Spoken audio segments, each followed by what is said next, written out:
Right, basically, obviously, the situation here is that when Essex Radio first launched 12 years ago, we only had obviously one service to worry about effectively. Then 4 years ago, we brought online Breeze AM, as it was then, to take on the AM frequency. So Essex Radio is on the FM and Breeze is on the AM. And then on the 1st of May this year, we launched yet another station, 1017, which is based in Harlow. So Essex Radio PLC actually has 3 services operating. So it does actually mean for the engineers a great deal more work, as you can imagine.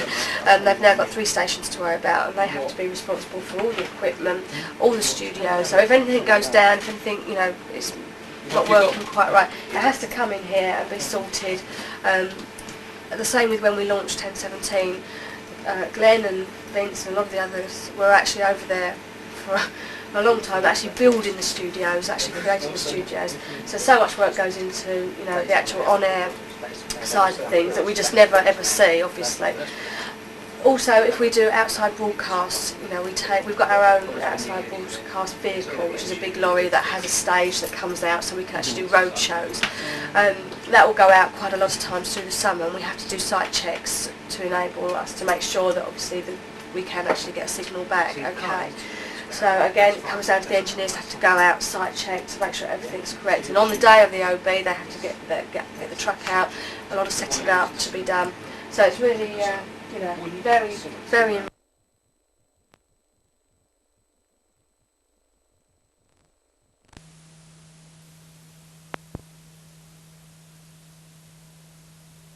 Get a lot more tracks on the CD and everything, so up to sort of like 30 tracks on the CD. All the music is done by the selector system, so the presenters don't just come in every day and play anything. It's all sort of regulated, except for John Leach and some of the weekend shows, because it's their own sort of special shows. But all the songs that we play are entered on the computer. So all the songs are on the computer, and you just need sort of a human element just to check there's no sort of horrendous clashes, like it's not too dancey, it's not too female or male orientated. Breakfast and drive ideally need to be sort of up and bright, but in the afternoons and sort of mid-mornings you can afford to sort of play some slow songs and take a stop down. Late nights are sort of fairly sort of relaxed as well. So you get the log, and this is what presenter sticks to. You get artist and title, and you get the vocals when they actually start, so you know how long to chat before the actual sort of words come in. Then you get the time, whether it's a fade or a dead end, and the category that it's in. Red High songs are songs that come round every sort of 3.5 hours. There's 7 of those at the moment. You get the Meat Loaf, Mariah Carey, Dina Carroll, Bryan Adams. They're the current songs at the moment. They're people's most favourite songs. So they come round every 4 hours. Then we have an orange category, which is sort of up and coming songs. Green were songs that were top of the charts but started to burn now. Pet Shop Boys Go West, Culture Beat, Mr. Vain, all those sort of songs. And extras like new releases. So they're the 4 categories. And we have a playlist meeting every Tuesday where we listen to everything that comes in. So you get about 100 singles in a week. We have to listen to every single one of them. And then we just sort of maybe pick about 10 from those and decide which sort of ones to play. And then we don't play really heavy sort of indie or really alternative stuff. We don't play country and western. We don't play sort of like Megadeth and stuff like that, really sort of Zagat Mind Wolf or stuff like that. So those sort of things sort of we don't play straight away. But sort of Michael Bolton's, Genesis, Dina Carroll's, Bryan Adams, and then we would play. So that's how it basically works. I mean, this is the Harlow database, but what happens if you look, this gives you this 9 o'clock hour, and you get all these here are break notes. It tells you when to do the weather and when to do a phone call and when to play adverts as well. So you come out of the news with sort of like quite an up song, then you get the red song, then you get a 90s song, then a current song from Lulu, an extra song, another 80s. A new Pet Shop Boys, another red, 70s song, and then another 80s song. That's maybe a bit too slow there into like Whitney Houston. So what you can do, you can look for another. As Caroline said, in this particular computer, we do 1017, which is our Harlow station, and Essex Radio. We have another selector which handles Breeze. It's just the FM side. It's like this one, but it's a lot slower. Video. Chris, All right, yes, thanks, Glenn. Chris is producer, engineer, Writer, and writer, a bit of everything. bits and pieces. So have you got 5 minutes to...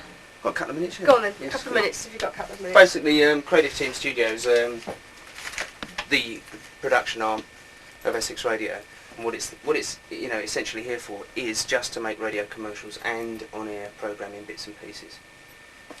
We've got plenty of equipment in here, which we are upgrading. We're actually moving up. When you was in engineering, you saw us talking about a new sort of complex upstairs, because what they want to do is expand this department a little bit. We want to deal with bigger production pieces. At the moment, we're quite limited in space. We can't get a lot of people in here client-wise. It's a bit cramped because the equipment we're getting is expanding as well. Although we're only currently 8-track, which is I think what you've got at the college, isn't it? 8-track. It is. Yeah. Yeah, you've got 8-track at the college. It's a bit limiting for our uses in a lot of cases. So what we did last year is we bought a new desk in readiness. This is only a temporary position for this desk. I mean, this is a £40,000 DDA. It's like it's your equivalent. It's just the bottom end of, say, an SSL or an Eve desk, which is a very top of the range £250,000 piece of equipment. But it's in fact a very, very good desk. It's sonically, audibly, very, very efficient. The actual production side, what we are asked to do by clients is they'll come to us and say, hey, I've got a business that sells fruit. I've got a regular grocer's. Now, if you get someone like that, you'll turn around to them and say, well, you're not going to be spending thousands and thousands on radio unless, of course, you own a chain of them. One, because you haven't got the investment. You wouldn't have the support, monetary support, to push yourself to that sort of like high degree. So you have to look at their budget. You have to look at what they're actually trying to achieve from their advertising. Do they want awareness, or do they want specifically an instant hit, on the sense of like they're going to be having a sale of like apples this weekend, they're going to be like a penny a pound, see for things like that. You have to look at what they're going to do. So if you're doing a long time awareness campaign or something like that, you've got to look at making sure the commercial is not going to become stale very quickly, but is going to make the point that they're the better one than, say, Joe Boggs down the road. You've got to find information from your client. If you're working on a product, you've got to find out, what do you, Mr. Client, have that Mr. Client down the road, who's another grocer, doesn't have? What have you got that benefits your customer more than the chap down the road? And you have to weigh up all those principles. Basically, come up with a concept, then we go back to the client and we'll discuss that concept with the client.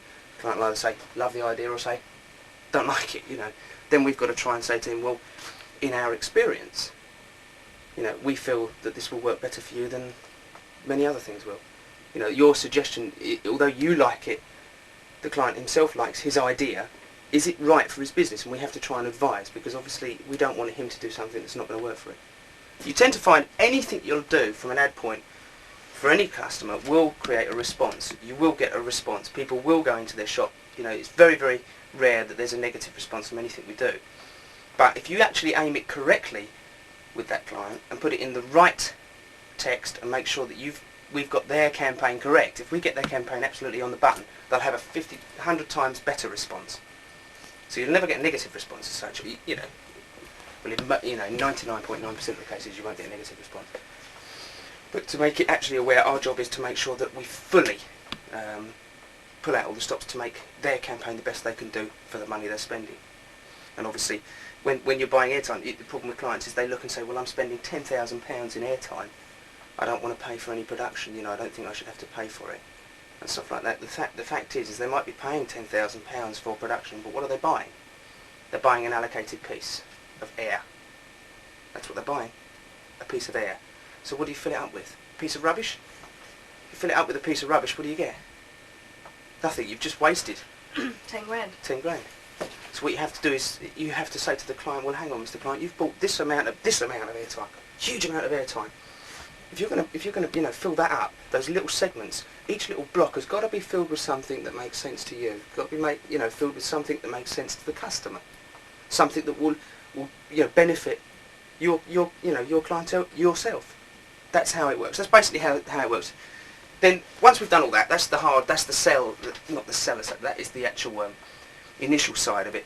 Getting to know your client, very, very important. Get to that stage. Then we bring it down to here in the sense we'll write the scripts. All that will be agreed. Then it comes to here, which is our actual where we put them together, obviously. Utilising the equipment we've got here, as I said, we've got 8-track. We've got 3/4 inch machines. When we get the new studio upstairs, we probably will not have as many 1/4 inch machines. rack there, all the carts, which are all the ads. So everything, obviously, all the commercials, once Chris has finished with them in there, they'll put into cart, they're coded and put into the rack. And then on the log that Gavin gets, he's told what ads, obviously, to play when. So he'll be told to play ad number 263, and he'll find 263 and play it. That obviously is a very important part of the business, in as much as once they've played a commercial, they must actually sign their log to say they've played it and at what time they actually played it, because it is actually a legal document for us to keep on record. Obviously, advertisers who do spend thousands of pounds worth of airtime, there may be times that they want to know, did that commercial break actually go out? And we've actually got to be able to look back and find it and say, yes, it did. All the studios have 2 CD machines. Basically, and one very strange presenter. The equipment is standard in all the studios, and as you can see, Gavin's got his pile of CDs there for his show. I mean, Gavin's on there till 4 now, 12 till 4. And I mean, unlike Radio 1, here at Essex Radio, the presenters have to produce themselves. They don't have a team working with them. They don't have producers and people running around bringing coffee and answering the phone and everything. I mean, literally, for their 4-hour shift, it is them and them alone. So it really is very concentrated. It's very, very much, very hard work. While they're in the studio, they have to operate all the phone lines themselves. They have to, be on the ball, obviously, if they're coming into the news, they've got weather to take, if they've got to cross over to the Jam Buster. I mean, there's so much going on, especially even more so in a drive time show, like the morning show or the afternoon drive time, when we've got a lot more travel reports coming in. We're crossing over all the time to the Jam Buster, so they're back timing all the time.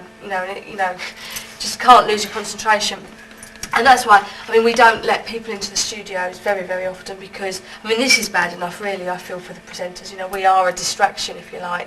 And, while we're here, they obviously can't help but think about us being here. So they're obviously not giving 100% to what they're doing. But we don't like people really going into the studios because of that reason. It does take their mind off the job slightly. Anyway, round here, we have Breeze.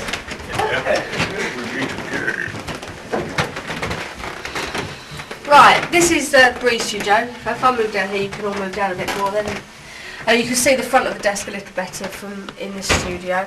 But basically, both studios are exactly the same in equipment terms, and they operate in the same way.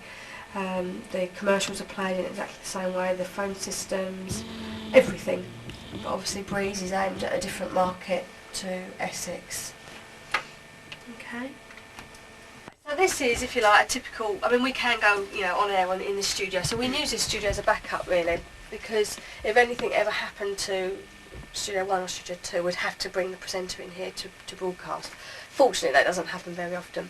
The news will often be read from here. We can communicate between all 3 studios, obviously. Also, this is used as an editing suite because we've got the facilities here. So our community action department, news team, the presenters, if they're putting bits and pieces together, they'll all come in here and play around until they've got the material that they want. But, as you can see, it's fairly, the desk, carts, to find the carts, the 2 CD players, obviously the vinyl we don't use at all really, but it's still here because, maybe the odd occasion when we have to. John Leach probably plays vinyl a fair amount because, he gets a lot of imports and specialised music, so, he'll probably play vinyl there. But there we go, that is your basic studio really.